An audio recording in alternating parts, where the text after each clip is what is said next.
Hello बच्चों, कैसे हो आप सभी लोग।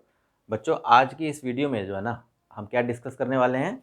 आज की इस वीडियो में हम बात करेंगे स्क्वायर नंबर को किस तरह से दो मेथड के द्वारा निकाला जाता है। ठीक है ना। अब वो कौन कौन से दो मेथड हैं तो मैं बता देता हूँ। सबसे पहला मेथड जो बेटा हमारा है डायगोनल मेथड, और सेकंड जो हमारा मेथड होगा वो होगा कॉलम मेथड। ठीक है, देखो ये तो ठीक है, डायगोनल मेथड और कॉलम मेथड।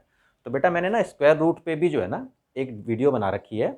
उसमें मैंने बता रखा है कि स्क्वायर रूट को किस तरह से फाइंड किया जाता है, प्राइम फैक्टराइजेशन मेथड से और डिवीजन मेथड से। तो ठीक है, तो उसका लिंक भी जो है मैंने डिस्क्रिप्शन बॉक्स में दे दिया है, तो आप उसको भी देख सकते हो अच्छी तरह से। ठीक है ना, और देख सकते हो कि कैसे जो है हमारा स्क्वायर रूट निकलता है उन दो मेथड के द्वारा। तो बेटा आज तो हम इसमें बात करेंगे कि डायगोनल मेथड से स्क्वायर नंबर और कॉलम मेथड से स्क्वायर नंबर हम कैसे निकालते हैं। ठीक है, तो आइए शुरू करते हैं। देखो बेटा, हमने एक एग्जांपल लिया 25 की स्क्वायर। अब इसको हम डायरेक्ट मल्टीप्लाई नहीं करेंगे, देखेंगे हम इसको डायगोनल मेथड से करके देखेंगे। तो बेटा 25 की स्क्वायर लिया हमने, अब इसको डायगोनल मेथड से हम यूज करके देखते हैं कि 25 का स्क्वायर क्या आता है। ठीक है, तो हमने क्या किया बेटा, इस तरह से जो है ना आपने एक बॉक्स बनाया और उसमें कॉलम बना दिए। देखो दो कॉलम बनाओ, देखो दो डिजिट है ना अगर, तो दो डिजिट का आपको बनाना है दो कॉलम। एक मिनट रुक जाओ, पहले मैं जरा इसको यहाँ से रफ कर दूँ। ये हाँ, अब देखो, तो देखो ये आपने दो कॉलम इस तरह से और दो रो इस तरह से बना दिया आपने। ठीक है, अब देखो 25 है तो 2 आप यहाँ लिख दो, 5 आप यहाँ लिख दो, और इधर से भी 2 आप यहाँ लिखो, 5 आप यहाँ लिख दो। ठीक है ना, तो अब यहाँ देखो, अब इसके बाद डायगोनल मेथड है तो हम डायगोनल बना देते हैं इसका ऐसे करके। ये देखो आप, ये डायगोनल बना दिया मैंने। ठीक है, अब यहाँ पर क्या करेंगे हम, अब इनको प्रोडक्ट करेंगे ऐसे ऐसे करके। देखो 2 2 जा 4, तो देखो बेटा 2 2 जा होता है 4, तो लेकिन आपको 4 ऐसे नहीं लिखना, आपको ऐसे लिखना है 0 4, दोनों बॉक्स भरने चाहिए। ठीक है ना, तो देखो 2 5 जा 10, तो ये हो गया देखो आपका 10। इसी तरह से देखो 5 2 जा 10, तो आपको एक यहाँ लिखना है, 0 यहाँ लिखना है। फिर देखो 5 5 जा 25 होता है, तो आपको ऐसे लिख देना है। ठीक है, अब देखो जो ये ऐसे है ना, इस तरह से इनको ऐड करते जाओ। तो देखो सबसे पहला है ये, तो देखो इसको अगर हम ऐड करेंगे तो ये तो 5 का 5 ही रहेगा, तो इसको हम अंडरलाइन कर देते हैं यहाँ पर। इसके बाद देखो क्या है, अब इसको लो, इस वाली रो इसको लो इस तरह से। देखो तो 0 2 2 है, तो यहाँ भी सिर्फ ओनली 2 आएगा, तो लास्ट की जो डिजिट होती है ना उसको अंडरलाइन कर दो आप बस। अब इसके बाद देखो क्या है, इस वाले में देखो क्या है, 4 और 1 5 और 1 6, तो इसको भी अंडरलाइन कर दो। और ये तो खैर 0 है, तो 0 का तो खैर छोड़ो इसको।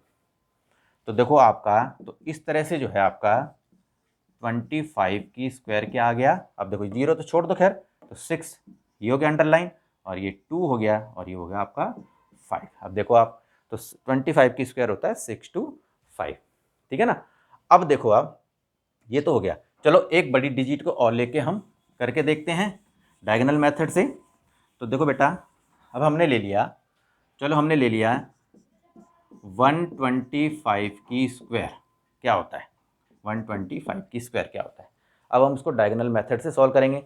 अब देखो बेटा, इसमें है 3 डिजिट, तो इसी तरीके से हमने इसको बनाया, 3 कॉलम बना देंगे और 3 रो बना देंगे। तो देखो 1 2 3 हो गया, और इधर से भी आपका 1 ही हो गया, 2 ये 3 हो गया।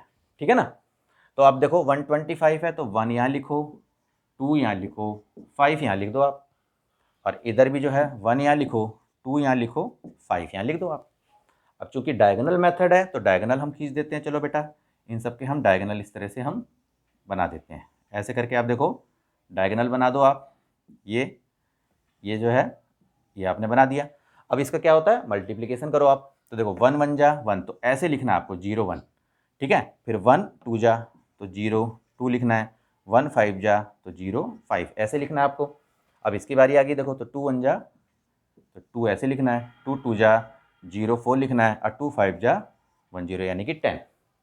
इस तरह से 5 1 जा तो 0 5 लिखोगे, 5 2 जा तो 10, और 5 5 जा 25। इस तरह से आपको मल्टीप्लाई करना होता है बेटा। ठीक है ना, अब देखो इसी तरीके से आप इनको ऐड करते जाओ। देखो ये 5 का तो 5 रहेगा, तो ये अंडरलाइन कर दो इसको। इधर देखो आप इनको जोड़ोगे 0 2 2 यानी 0 देखो 0 2 0 है तो आपका ये 2 ही रहेगा ओनली, अंडरलाइन कर दो इसको। अब इसके बाद देखो इसका देखो 5 और 1 6 और 4 10 और 11 और 5 16, तो देखो ये हो गया 16। तो 16 पे लास्ट की जो डिजिट है उसको आप अंडरलाइन कर दो। अब इस वाले पे आ जाओ आप, तो देखो 2 2 4 हो गया आपका, और ये जो डिजिट बची थी 1 वो इसमें प्लस कर दो, तो ये हो गया आपका 5, तो इसको अंडरलाइन कर दो आप। अब इसके बाद इधर बचा आपका 1, तो खाली ऑन 1 बचा तो 1 को अंडरलाइन कर दो। तो आपका 125 का स्क्वायर क्या हो गया, 1 को ले लो आप, फिर ये 5 को ले लो आप, फिर ये 6 जो अंडरलाइन है उसको ले लो, फिर 2 ले लिया, फिर 5 ले लिया, तो बेटा ये आपका 15625 आपका 125 का स्क्वायर आ जाएगा। ठीक है ना। तो ये तो थी बेटा डायगोनल मेथड की बात। अब हम दूसरे मेथड को भी एक बार देख लेते हैं जल्दी से। हाँ, दूसरा मेथड हमारा है बेटा कॉलम मेथड। देखो आपको दे रखा है मैंने, अब इसको भी इसी तरीके से कर लेते हैं। चलो मैंने 25 ही ले लिया, ठीक है, एग्जाम्पल के तौर पे।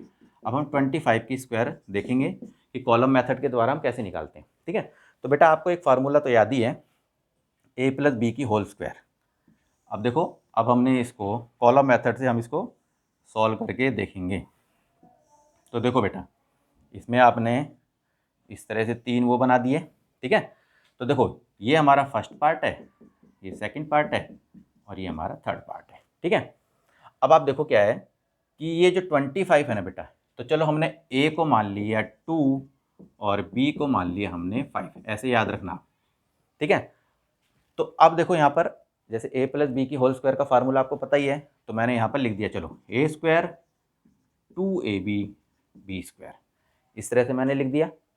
अब देखो a की वैल्यू क्या है बेटा 2, तो 2 की स्क्वायर, ठीक है, और 2ab का मतलब हो गया 2 इंटू 2 इंटू 5, और b स्क्वायर का मतलब हो गया 5 की स्क्वायर। अब देखो 2 2 जा हो गया आपका 4, और देखो 2 2 जा 4 5 जा 20 हो गया, 5 5 जा आपका 20 हो गया।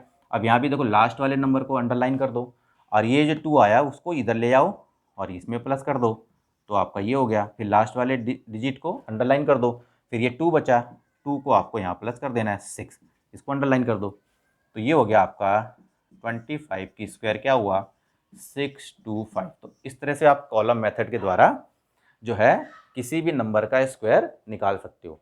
तो बेटा देखो क्या है कि ना 3 डिजिट का भी निकाल सकते हो आप, कोई दिक्कत नहीं है। अगर मान लो आपने 125 की स्क्वायर ले लिया, तो बस आपको क्या करना पड़ेगा, a को आपको 12 मानना पड़ेगा और b को 5, और फार्मूला यही अप्लाई करके जो है आप किसी का भी निकाल के देख सकते हो। ठीक है बेटा, तो आपको अगर ये वीडियो अच्छी लगी तो आप इसे लाइक कीजिए, ठीक है ना, और अपने दोस्तों के साथ भी शेयर करो, और जो भी मेरे इस चैनल पे नए जुड़े हैं अगर उनको ये वीडियो अच्छी लगी तो इसे लाइक करो बेटा, चैनल को सब्सक्राइब करो और बेल आइकन को भी प्रेस जरूर कर देना। ठीक है, ताकि मेरी जो आने वाली वीडियो होगी आगे की उसका नोटिफिकेशन आपको मिलता रहे। ठीक है बेटा, तो आज के लिए इतना ही, ओके बाय।